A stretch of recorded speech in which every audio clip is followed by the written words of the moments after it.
Portugal versus Colombia group stage മത്സരങ്ങളിൽ എനിക്ക് ഏറ്റവും ഇഷ്ടപ്പെട്ട മത്സരം, കിട്ടില്ല മത്സരം. എൻ്റെ ടീമിനേക്കാളും കളിച്ചത് കൊളംബിയാണ്, ഞങ്ങളെക്കാൾ കളിച്ചത്. പക്ഷേ ഓവറോൾ നോക്കുമ്പോൾ ഏറ്റവും ബെസ്റ്റ് മത്സരമാടാ.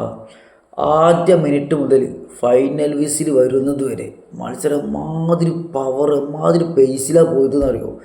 ആ ഫസ്റ്റ് ഹാഫ് രണ്ട് ടീമും കട്ടക്ക് നിന്നു. ഒരു ഭാഗത്ത് കൊളംബിയ ആണെങ്കിലും മറുഭാഗത്ത് പോർച്ചുഗൽ. മികച്ച അറ്റാക്കും ഭയങ്കര വേഗതയും, കളി കാണുന്ന നമുക്ക് സമയം പോണത് പോലും അറിയില്ലായിരുന്നു. അത്രയും അടിപൊളിയായിരുന്നു. പക്ഷേ സെക്കൻഡ് ഹാഫ് ഞങ്ങളുടെ കയ്യിൽ നിന്ന് പോയി, കൊളംബിയ കൊണ്ടുപോയി. കൊളംബിയ ഫുൾ ആധിപത്യവും ഭയങ്കര എന്താ പറയുക, ഫുൾ അറ്റാക്കും കൊളംബിയയുടെ ഭാഗത്തായിരുന്നു. കൊളംബിയക്ക് നല്ലൊരു ഫിനിഷർ ഇല്ലാത്തത് ഞങ്ങളുടെ ഭാഗ്യം. അല്ലെങ്കിൽ ഞങ്ങളുടെ ഡിയാഗോ കോസ്റ്റ, റൂബൻ ഡയസ്, ഡിഫൻഡേഴ്സും ഗോൾ കീപ്പറും സീനായിരുന്നു. റൂബൻ ഡയസ് കിട്ടും. പിന്നെ നമ്മുടെ ഡിഫൻസിൽ കുറച്ച് പോരായ്മ ഉണ്ടായിരുന്നു.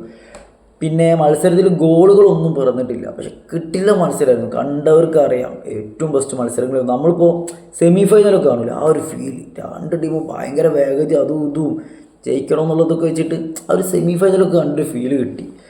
പിന്നെ ഞങ്ങൾ ഒട്ടും പ്രതീക്ഷിച്ചില്ല കൊളംബിയ ഇങ്ങനെ കളിക്കുന്നു. കൊളംബിയ ഞങ്ങളെ നല്ല രീതിയിൽ ഞെട്ടിച്ചു. കാരണം കൊളംബിയൻ്റെ ഗ്രൂപ്പ് മത്സരങ്ങളിൽ നിന്ന് കൊളംബിയ ബാക്കിയുള്ള രണ്ട് ടീമിനോട് കളിച്ചതിനേക്കാൾ നല്ല കളി ഞങ്ങൾക്കെതിരെ ഇന്ന് കാഴ്ചവെച്ചു. ഞങ്ങളുടെ കണക്കൂട്ടൽ തന്നെ അവിടെ തെറ്റിപ്പോയി. കൊളംബിയ ഭയങ്കര രീതിയിൽ കളിച്ചു. പിന്നെ ഗ്രൂപ്പ് ചാമ്പ്യന്മാരാകാൻ പറ്റിയില്ല. പക്ഷേ കൊളംബിയയും ഞങ്ങളും റൗണ്ട് ഓഫ് 32 പോകുന്നുണ്ട്. അത് വേറെ കാര്യം. അവർ നോക്കൗട്ടാണ് കളിക്കാൻ പോകണം, ഞങ്ങൾ നോക്കൗട്ടാണ്. പിന്നെ ചാമ്പ്യന്മാരാകാൻ പറ്റാത്തതിൻ്റെ ഒരു വിഷമമുണ്ട്. കൊളംബിയ ഞങ്ങളെ ഞെട്ടിച്ചു. കുറച്ച് പോരായ്മകളുണ്ട്. കഴിഞ്ഞ കളി ആ പോരായ്മകളുണ്ടോ എന്ന് ചോദിച്ചിരുന്നു. പക്ഷേ പോരായ്മകളുണ്ടെന്ന് മനസ്സിലായി. ഞങ്ങൾ തിരിച്ചു വരും, വലിയ രീതിയിൽ തന്നെ തിരിച്ചു വരും. പിന്നെ ഒരുപാട് ആഘോഷങ്ങൾ, ഓരോരുത്തരുടെ ട്രോളും കാര്യങ്ങളും കാണുമ്പോൾ കളി കാണാതെ എണീച്ച് വന്നവർ ചിലപ്പോൾ ആയിരിക്കും അല്ല പോർച്ചുഗൽ പൊട്ടിയതിൻ്റെ ട്രോളൊന്നുമല്ല, സമനില ആയതിൻ്റെ ട്രോളാണ്. പക്ഷെ അവർക്ക് ട്രോളാം, കാരണം ഞങ്ങൾ ജയിക്കുമെന്ന് പറഞ്ഞതാണ്, ജയിച്ചിട്ടില്ല, അതുകൊണ്ട് ട്രോളാം.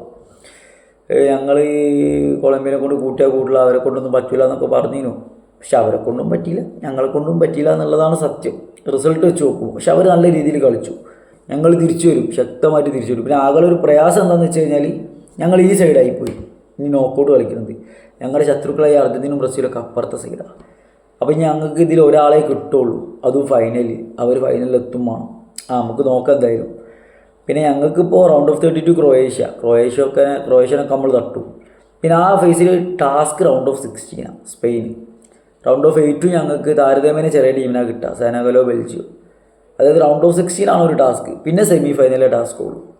നമ്മളെന്തായാലും വരും. ഓക്കെ.